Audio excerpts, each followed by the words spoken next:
get you home. Don't get you home. Ooh, don't get you home. Don't get you home. Ooh, don't get you home. Get you home. 자, 1억 연봉 기업 강사 되기 제 4강 컨텐츠를 어떻게 만들 수 있을까 시간입니다. 어떻게 그 강의를 시작할 수 있을지에 대한 고민뿐만 아니라 이 컨텐츠에 대한 얘기들을 많이 하세요.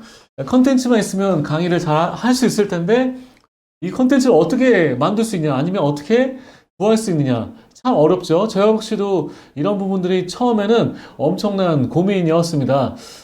그래서 몇 가지 노하우들을 좀 같이 소개를 해드리려고 합니다. 근데 일단은 가장 중요한 부분이 나는 어떤 그 강의 전문 분야에 대한 방향성을 설정하고 좀 깊이 있게 학습할지를 계획을 좀 처음에 수립하는 게 중요한 것 같습니다.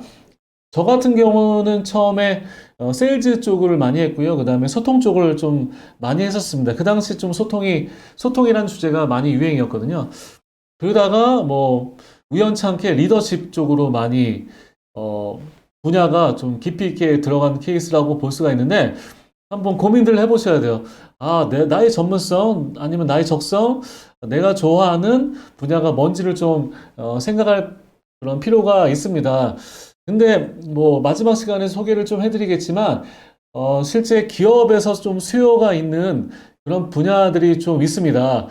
그런 분야들을 처음에 좀 적절하게 선택을 해서 학습을 하는 게 좋지 않을까 생각하고 있고, 어떤 분야가 좀 미래에 도움이 될지는 나중에 좀 설명을 드리도록 하겠습니다. 아무튼, 내가 정한 그 강의 전문 분야에 대해서 좀 깊이 있게 일단 학습을 해야지 내가 전문가로서 강단에서 좀 자신 있게 이해할 수 있겠죠. 그리고 하나 또 팁을 주자면, 처음에는 조금 넓은 분야를 다루다가 시간이 지나면서 좀 깊이 있게 가져가는 게 좋지 않을까 생각합니다. 예를 들자면 전반적으로 리더십 분야를 하다가 나는 변화혁신을 한다든가 나는 뭐 코칭 리더십 한다든가 나는 뭐 인문학 리더십을 한다든가 이렇게 좀 시간이 지나면서 깊이를 한 분야에 대해서 깊이를 좀 더 가져가는 게 효과적이지 않을까. 왜냐하면 처음에는 그 강의 의뢰가 많지 않기 때문에 여러 가지, 예를 들면, 강사님, 너무 강의 잘하시는데, 이번에는 이런 강의 할 줄 아세요? 뭐, 이렇게 물어보는 경우가 많이 있습니다. 저는요, 근데 그거 말고, 이 강의 말고 딴 거 안 합니다. 이렇게 되면 아무래도 좀 초반에 내 강의 영역을 넓히는 데도 한계가 있을 뿐더러, 많이 좀 섭외가 안 들어올 수 있어요. 그래서 좀 넓은 분야를 다루다가 나중에 깊이를 가져가는 것이 좋다라고 말씀을 드리고 싶고요. 자, 저 같은 경우는 그 리더십에 대해서는 제가 가장 존경하는 분이 존 맥스웰이라는 분입니다. 실제 이분의 책을 거의 다 읽은 것 같습니다. 그리고 이분에게 많은 통찰을 얻었고, 이걸 토대로 좀 강의할 때 그 내용들이 많이 전달이 되는 것 같습니다. 그래서 뭐, 제가 보면 잘하는 분들은 어느 정도는 좀 존경할 만한 롤 모델을 삼고 그분의 책을 다 읽고 또 그분의 어떤 정보들을 얻은 다음에 강의를 하게 되면 효과가 있지 않을까 생각하고 있고 저도 다시 말씀드리지만 리더십에 대한 부분들은 이 존 맥스웰의 어떤 영향을 좀 많이 받아서 컨텐츠를 많이 준비를 했습니다. 좀 이렇게 하는 것도 좀 어려운 부분이 있지만 일단 좀 쉽게 들어가는 방법 알려드리겠습니다. 가장 효과적인 게 다들 아시겠지만 이 사내 강사 양성 과정에 참여하는 겁니다. 저 역시도 몇 개의 과정을 통해서 실제 많은 그 강의안도 얻은 경우도 있고 정보를 얻은 경우가 있습니다. 처음에 시작할 때는 가장 효과적인데 이게 좀 다들 불만이 금액이 너무 비싸다는 얘기들을 많이 하거든요. 그래서 저도 개인적으로 이 사내 강사 양성 과정을 좀 저렴하게 좀 시작을 해볼까도 생각을 하는데 여러 가지 하여튼간 고민이 있습니다. 아무튼 사내 강사 양성 과정에 참여해서 컨텐츠를 확보하고 거기 보시면 사내 강사 양성 과정에 참여하게 되면 그 강의안을 주는 경우가 많이 있습니다. 가능하면 강의안을 주는 그 양성 과정에 참여해야겠죠. 그걸 안 주게 되면 이게 뭐 강의 듣고 끝나는 부분일 수 있기 때문에 강의안을 받게 되는 거죠. 실제 좀 강의안을 받게 되면 좀 금액이 좀 높은 것 같아요. 그리고 필수적으로 처음에 이 강사를 시작하는 분들에게 필요한 게 바로 그 유형 진단, 그 성향 분석, 뭐 성격 진단, 뭐 강점 진단 이렇게 진단하는 그 강사 양성 과정이 많이 있습니다. 최근에 특히 MBTI가 많이 또 유행을 하는데 뭐 MBTI라든가 디스크라든가 최근에 뭐 버크만 진단이라든가 정말 많은 그 유형 진단 강사 양성 과정들이 있는데 이거는 제가 볼 때는 하나 정도는 반드시 무기를 하나 갖고 있어야 됩니다. 저 역시도 하나의 성향 진단에 대해서 무기를 하나 갖고 있는데 왜냐하면 이 성향 진단을 좀 갖고 있으면 이게 리더십에도 적용되고요. 소통에도 적용되고 뭐 문제 해결력에도 적용되고 다양한 강의 분야에 적극적으로 적용할 수 있습니다. 그래서 반드시 이 성향 진단 강사 양성 과정은 내가 습득해 놓는 게 좋고요. 또 재밌게도 많은 교육생들이 가장 선호하는 강의가 나에 대해서 얘기를 해주는 겁니다. 아, 내가 이런 성향이고, 내가 소통할 때, 리더십을 발휘할 때, 문제 해결할 때, 아, 이렇게, 이런 성향을 가지고 접근하는구나. 이거를 굉장히 사람들이 좋아합니다. 그래서 실제 보면 이 성향 진단을 통해서 교육할 때 만족도가 상당히 높습니다. 그래서 또 가끔은 반대로 많은 강사님들이 이 성향 분석할 때만 높기 때문에 내가 굉장히 높은 수준의 강의를 유지한다고 믿고 있는데 또 다른 거 하면 많이 떨어질 때도 있어요. 그래서 성향 진단은 내가 하나의 무기로 갖고 있다면 강의할 때 굉장히 좋습니다. 그래서 꼭 수강을 하면 되고요. 뭐 가능하면 두세 개 정도는 내가 유형 진단 강사 자격증을 가지고 접근하는 것도 괜찮지 않을까. 그리고 그 강의안을 이용하는 것도 괜찮지 않을까 생각합니다. 그래서 가장 단기적으로 내가 강의안 컨텐츠를 받을 수 있는 거는 돈이 지불되더라도 강사 양성 과정이다라고 생각하시면 될 것 같습니다. 자, 다음은 그 기업 강사 모임들이 많이 있습니다. 저는 뭐 초반에는 참여하는 게 괜찮지 않을까 생각합니다. 근데 나중에는 뭐 내가 워낙 바쁘고 또 내가 가진 에너지가 한정적이다 보니까 그렇게까지 큰 도움이 안 될 거라고 생각하는데 저는 개인적으로 이 강사 모임에 가서 어떤 성향이 맞거나 코드가 통하는 강사님들과 이 컨텐츠를 개발하고 공유하는 거를 했으면 좋겠는데 실제 이렇게 애들 많이 하세요. 최근에 보니까 그 온라인 라이브 교육이 많이 활성화되면서 그 강사들과 모여가지고 그 온라인 협업 툴을 많이 훈련하고 거기에 맞춰가지고 강의안도 개발하는 걸 많이 봤는데 대단히 저는 개인적으로 효과적인 거라고 생각합니다. 그래서 혼자서는 좀 뭔가 개발하고 공유하는 게 힘들다면 강사들과 연계해서 활동하는 것. 그리고 제가 보니까 많은 강사님들은 또 강사들 모임을 따로 만들어가지고 거기서 많은 정보를 교환한 게 있는데 저는 개인적으로 뭐 좋다고 생각합니다.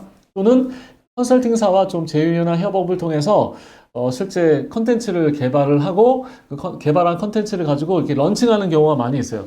그러기 위해서는 기본적으로 내가 컨텐츠를 만드는 어떤 능력이 돼야 되겠죠? 그걸 통해서 또는 컨설팅사로부터 교육안을 받고 내가 강의를 하게 됩니다.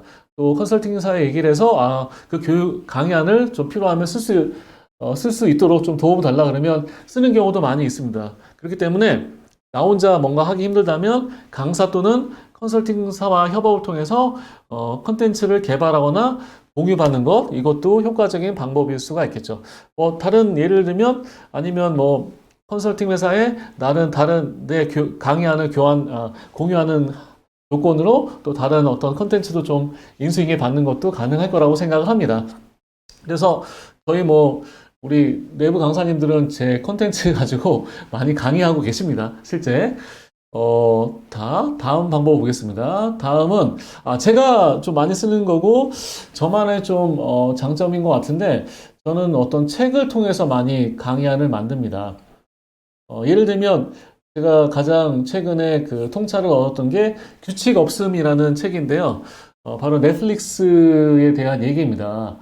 규칙이 없다는 거는 뭐냐면, 일반적으로 직원들에게 특별한 규칙이 많지 않다는 거죠. 대표적인 이 책에 보면 대표적으로 가장 큰 규칙이 없는 게 바로 휴가에 대한 특별한 규정이 없습니다. 그러니까 그래서 마음대로 휴가를 쓸 수가 있는 거죠. 되게 재밌죠? 근데 생각보다 사람들이 휴가를 내가 결정해서 쓸 수 있고 나의 판단이다 보니까 실제 뭐 규정이 있는 것보다 더 많이 쓰지 않는다는 거죠. 그리고 어떤 분들은 그 긴 장기 휴가를 위해서 사전에 성과를 내야 되기 때문에 실제 집중해서 오랫동안 뭐 야근도 하고 해서 그거를 맞춰놓고 긴 휴가를 가는 경우도 있다는 겁니다. 물론 이거를 뭐 우리 대한민국 사회에 단기적으로 적용하는 건 쉽지가 않죠. 여러 가지 또 문제점도 발생할 수 있지만 이런 어떤 굉장히 최신 트렌드를 가지고 기업에서 얘기했을 때 사람들이 아, 세상이 이렇게 변하고 있구나에 대한 통찰을 얻을 수가 있는 거죠. 이런 어떤 규칙 없음에 대한 얘기들을 이 책에서 다루고 있는데 저 같은 경우는 그 강의안을 보시면 그 피드백의 효과, 그 다음에 상호 피드백의 중요성, 이 내용들을 제가 만들어서 최근에 많이 이렇게 강의할 때 쓰고 있는데요.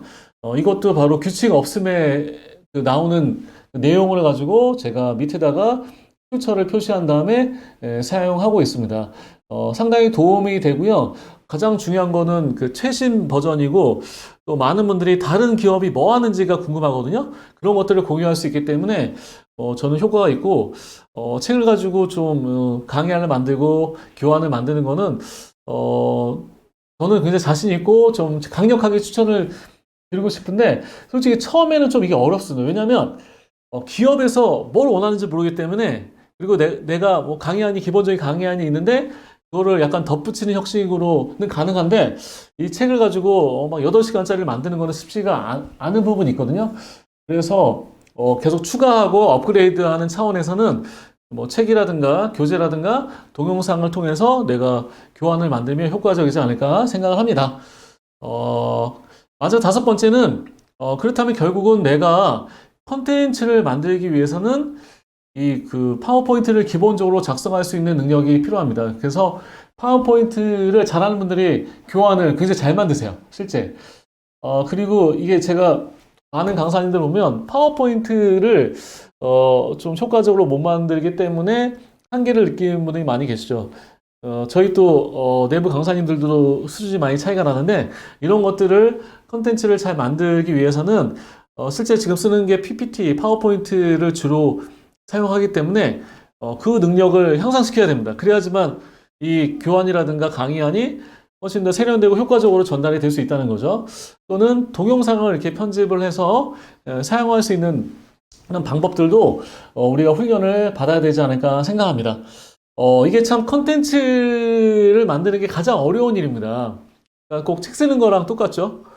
저도 제가 만드는 책들에는 기존에 만들었던 교환들을 인용해서 제가 제 교환을 책을 만들고 있습니다. 거꾸로 얘기하면 책을 어느 정도 쓸 수 있는 능력이 된다면 아무래도 교환 만들기도 좀 수월하겠죠. 그래서 독서가 굉장히 중요하다고 제가 강조를 드리고요. 그러니까 예전에는 어떻게 했냐면 컨설팅 그 회사에서 교환들을 다 만들고 파트너 강사한테 주고 그분이 강의를 하게 했는데 요즘에는 그게 힘들어요. 왜냐하면 컨텐츠 옛날에는 하나 만들면 막 2, 3년 쓰고 그랬는데 이게 안 되고 거기 적용하기가 힘들어요. 그러니까 기업에서 원하는 그 컨텐츠의 그 방향이 다르기 때문에 거기에 맞춰서 여전히 커스터마이징 할 수 있는 능력이 필요하다. 그러기 위해서는 계속 학습하고 공부하고 전문성을 하고 경험을 가지고 이 역할을 해야 된다. 라고 정도로 말씀을 드리도록 하겠습니다. 자, 콘텐츠를 만드는 방법 5가지 여기까지 마치도록 하겠습니다. 자, 박수로 끝내겠습니다. 감사합니다.